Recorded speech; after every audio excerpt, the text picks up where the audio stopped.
Fala galera, tudo bem com vocês? Finalmente aula 26, estamos na reta final do bimestre, olha que bacana, né? É, e definitivamente aprendemos, né, ou estamos ainda aprendendo, afinal de contas ainda temos uma semana, mais revisões e tal, mais 2 semanas de aula, envolvendo equações do primeiro e segundo graus, que é o que a gente vai fazer nessa aula, né? Ou seja, a resolução de problemas envolvendo equações de primeiro e segundo graus ao mesmo tempo, tá? Até aqui nós já estudamos o seguinte: equações do primeiro grau, equações do segundo grau incompletas, equações do segundo grau completas, fórmula resolutiva, soma do produto das raízes, estratégias diversas de resolução. Agora, a ideia é juntar esse conhecimento em problemas nos quais uma parte da situação pode ser representada por uma relação de primeiro grau e outra parte pode ser representada por uma equação de segundo grau, pode levar a uma equação de segundo grau. Então, durante a aula, prestem atenção em duas coisas. Primeiro, como transformar o texto do problema em expressões matemáticas. Segundo, como escolher a estratégia mais adequada para resolver cada etapa. Em muitos problemas, encontrar uma das incógnitas não encerra a solução. Depois ainda precisamos voltar ao enunciado, descobrir a outra informação pedida ou a informação pedida, tá certo? Beleza, vamos em frente então. Nesse slide aparecem os conteúdos e o objetivo da aula. Vamos trabalhar com equações polinomiais do primeiro grau e equações polinomiais do segundo grau. O objetivo é resolver problemas que envolvam simultaneamente esses dois tipos de equação usando estratégias diversas. Tá? Quando falamos em estratégias diversas, estratégias pessoais, não significa resolver de qualquer jeito, significa analisar o problema, organizar os dados e escolher uma incógnita. Tá? Depois disso, montar as relações corretamente e decidir qual método facilita a resolução. Em uma etapa, pode aparecer uma relação simples, como y é igual a 2x ou y é igual a x mais 3. Tá? Em outra etapa, ao substituir essa relação em uma expressão, pode surgir uma equação de segundo grau. Tá? Então, a aula de hoje, portanto, é uma aula de interpretação, de modelagem, de resolução. Vamos sair do enunciado, passar pela linguagem algébrica e voltar ao contexto para conferir se a resposta faz sentido.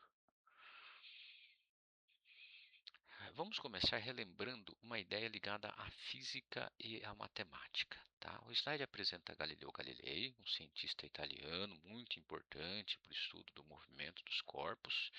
Entre as questões estudadas por ele está a queda dos objetos. Em uma situação simplificada de queda livre, a altura percorrida por um objeto pode ser relacionada ao tempo de queda pela expressão h é igual a g vezes t ao quadrado dividido por 2.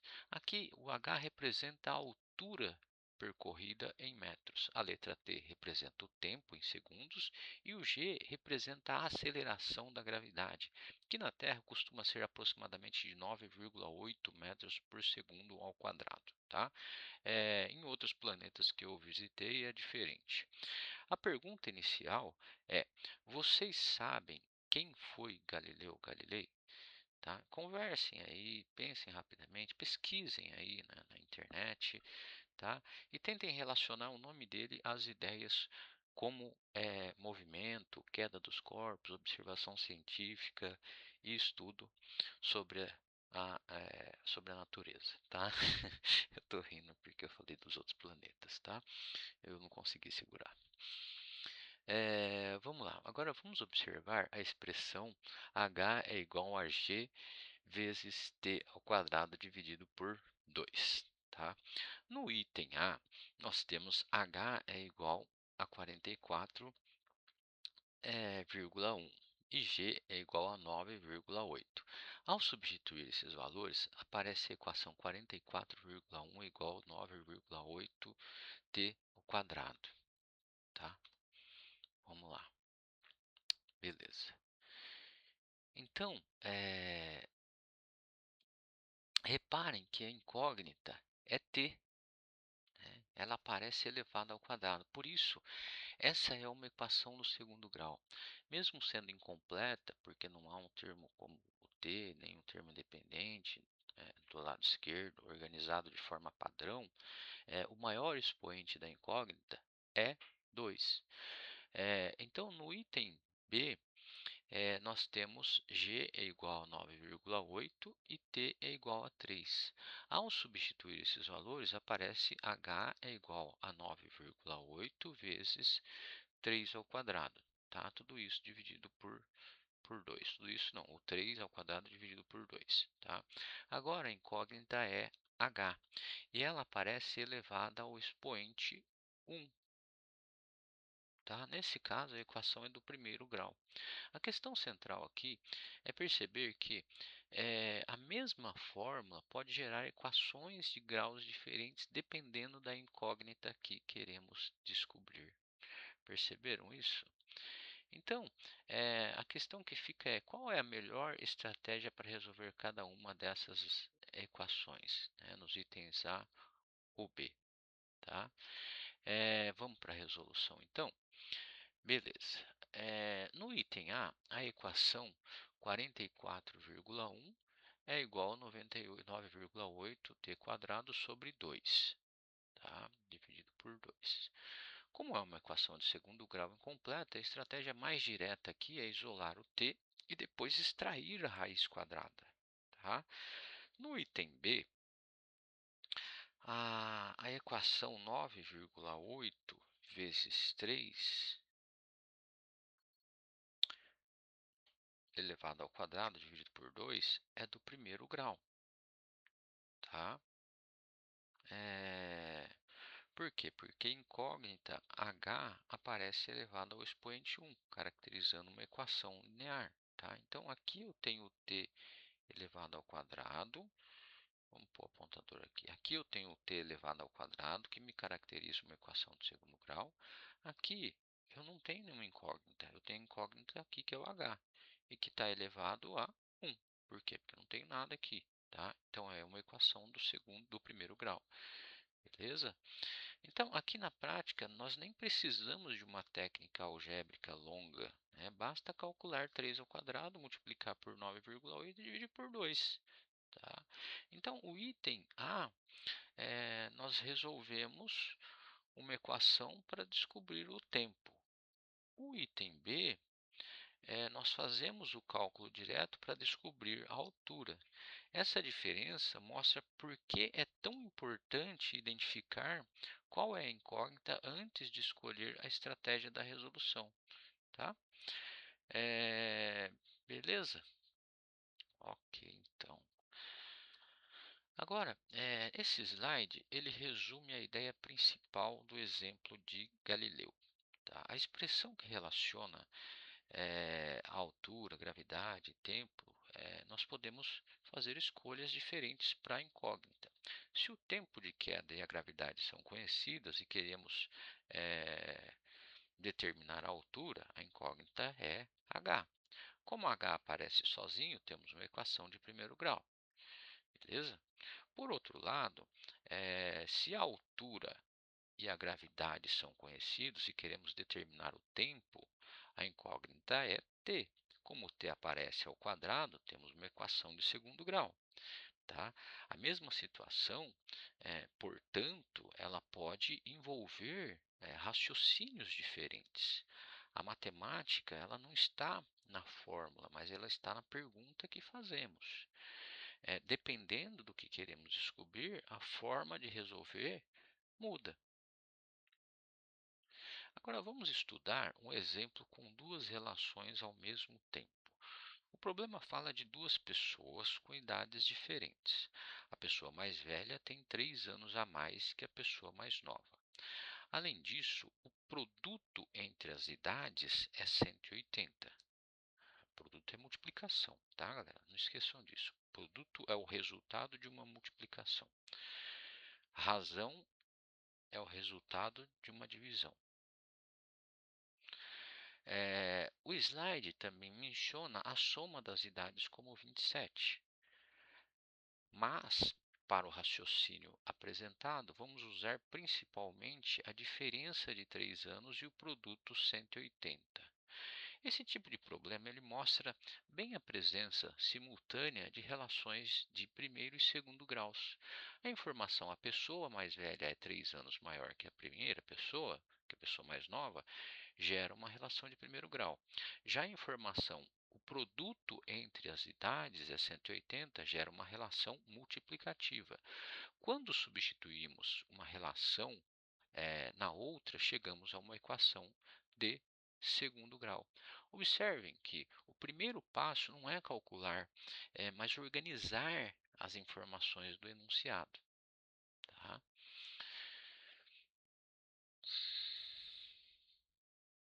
Vamos organizar a situação passo a passo, então? Chamamos de x a idade da pessoa mais velha, mais nova, e de y a idade da pessoa mais velha. Como a pessoa mais velha tem 3 anos a mais, escrevemos y igual a x mais 3. Essa é a relação de primeiro grau entre as idades. Tá? Agora, usamos outra informação. É,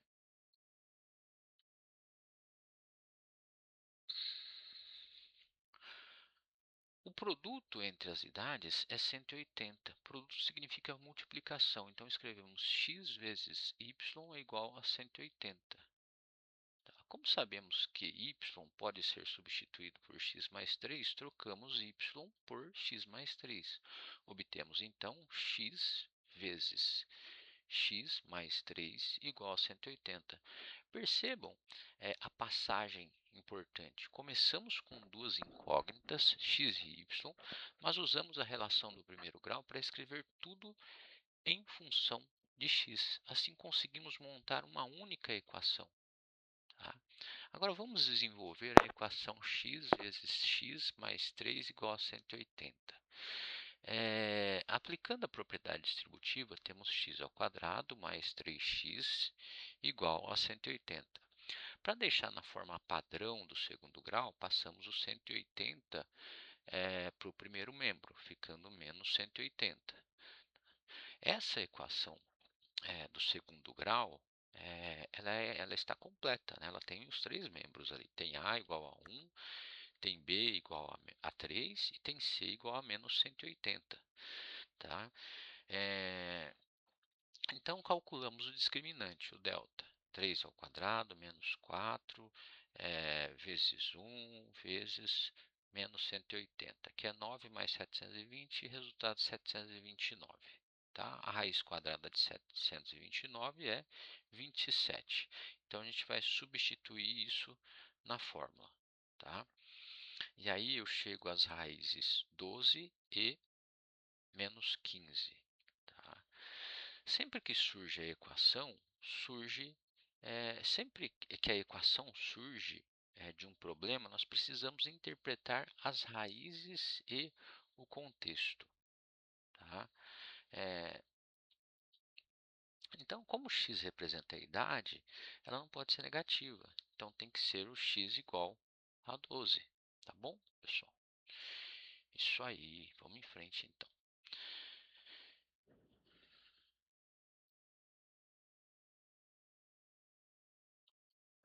Agora, encontramos a outra idade. Já sabemos que x é igual a 12. Mas o problema tinha duas pessoas, a mais nova e a mais velha. Para encontrar y, voltamos à relação inicial, ou seja, y é igual a x mais 3. Substituindo x por 12, temos y igual a 12 mais 3. Logo, y igual a 15. Portanto, a idade da pessoa mais nova, a pessoa mais nova tem 12 anos e a pessoa mais velha tem 15 anos. A pergunta que fica para a gente refletir é Qual outra estratégia poderia ter sido usada para resolver a equação x² mais 3x menos 180? Uma resposta possível é a soma do produto. Procuramos dois números cuja soma é menos b sobre a, isso é, menos 3, e cujo produto seja c sobre a, isso é, menos 180. Os produtos 12 e 15 satisfazem essas condições. Assim, também chegaríamos às mesmas raízes dessa forma. Tá? Como o contexto envolve idade, ficaríamos, só para reforçar, obviamente com 12. Tá? Beleza, vamos para uma outra proposta aqui, atividade 1. Tá? Agora vocês vão resolver essa atividade. O problema diz: em um grupo de trabalho, o número de participantes do turno da manhã é o dobro do participantes do número da tarde. Tá? Além disso, o produto entre essas quantidades é 88. A pergunta é: quantos participantes há em cada turno? Então, antes de calcular, nós podemos organizar, antes de calcular, nós podemos chamar x de número de participantes do turno da tarde. Como o turno da manhã tem o dobro, podemos chamar o turno da manhã de y mais...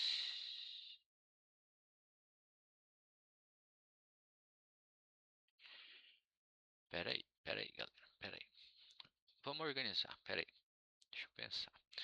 Antes de calcular, vamos organizar o seguinte. Nós podemos chamar de x o número de participantes do turno da tarde. Como o turno da manhã tem o dobro, nós podemos chamar o número de participantes da manhã de y e escrever y igual a 2x. Opa, agora sim. Depois, usamos a informação do produto, que é x vezes y igual a 288. Agora, tentem substituir o x por 2x, o y por 2x, e resolvam a equação que aparece. Lembre-se que a quantidade de pessoas não pode ser negativa. Tá? Vamos para a resolução, então. Seja x o número de participantes do turno da tarde e y o número de participantes do turno da manhã. Como amanhã tem o dobro da tarde, temos y igual a 2x. Essa relação é de primeiro grau. O produto entre as quantidades é 288. Então, escrevemos x mais y igual a 288. Substituindo y por 2x, temos x vezes 2x igual a 288. Isso resulta em 2x², que é igual a 288. Dividindo os dois lados por 2, ficamos com x² igual a 144. Agora temos a equação de segundo grau incompleta, e a estratégia mais direta é extrair a raiz quadrada. Tá? Qual que é a raiz quadrada de 144? É 12 ou menos 12. Como o x representa um número de participantes, nós descartamos o menos 12. Assim, x é igual a 12. Tá? Para encontrar o y, voltamos à relação y é igual a 2x, então y é igual a 2 vezes 12, igual a 24. Então, há 12 participantes no turno da tarde e 24 participantes no turno da manhã. Beleza? Chique. Agora vamos, para a gente encerrar essa aula. Essa aula foi um pouquinho mais curta, né?